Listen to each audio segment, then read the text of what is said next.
I wrote When God Spoke Greek as a book that would get beyond the sort of typical textbook introduction to the Septuagint and try to write a narrative history of its origins and its use within early Judaism and early Christianity. I was quite inspired by Tessa Rajak's book on the Septuagint, which I thought she did a phenomenal job recapturing, I would say, the Septuagint as something for Jewish studies.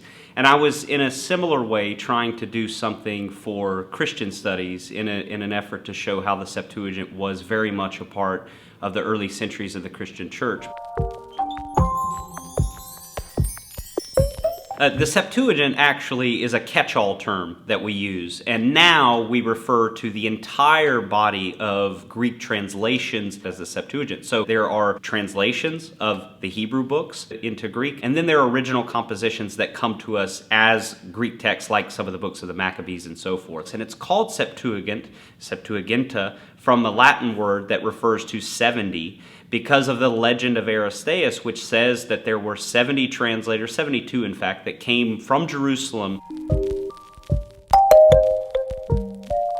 We're reasonably sure, and at least I tried to argue this in the book, that we're reasonably sure that much of the citations of the Jewish scriptures in the New Testament do in fact come from the Septuagint. And you find things like Ross Wagner shows in his monograph some years ago. You find some really remarkable things in the epistles of Paul, where he's relying specifically upon the Septuagint version of Isaiah in order to make some claims that would not have been possible had he been using the Hebrew Bibles. He's able to turn this emerging Christian movement into this missionary movement, and he's doing that because he finds some characteristics in the Greek version. But there's also other cases that are apart from explicit citations. Some of the language that is used, the specific Greek vocabulary, becomes very important in the early Christian centuries. And then just the bare facts of the Mediterranean world speaking Greek all over, and the early spread of the Christian movement going into Greek-speaking lands. It just was natural when the Christians decided to take on the Jewish scriptures as part of their collection of scriptures. When these early Christians, through their homilies, through the writings of early Christian scholars, they are dependent upon the Greek version in order to express the Christian faith. One chapter in particular that I think is very important raises the question, the chapter title itself is, Was There a Bible Before the Bible? What I'm trying to do in this particular chapter is to say that we often look at this early period through the lenses of a later canonical text, and that distorts that earlier evidence.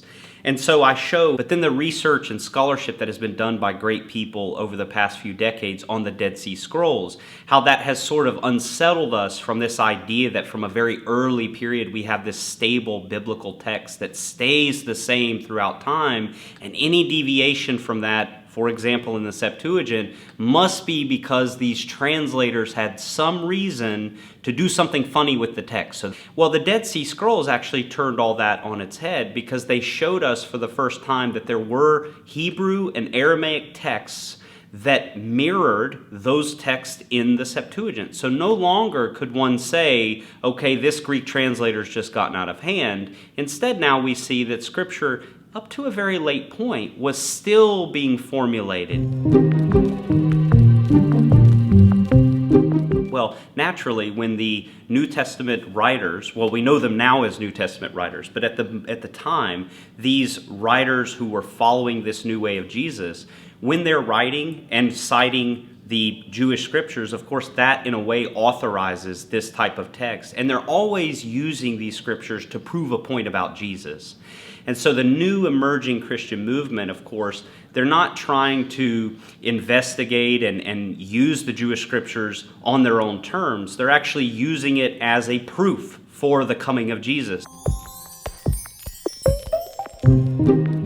When God Spoke Greek tries to tell the story of the origins of the Septuagint and its early reception in Jewish and Christian hands, and especially tries to narrate that transition for how the Septuagint became Christian scripture. So it deals a lot not only with something that one might think is a very narrow field, but it actually deals with a lot of big questions about what we mean by the Bible. What do we mean when we talk about early faith in the Bible and those kinds of things?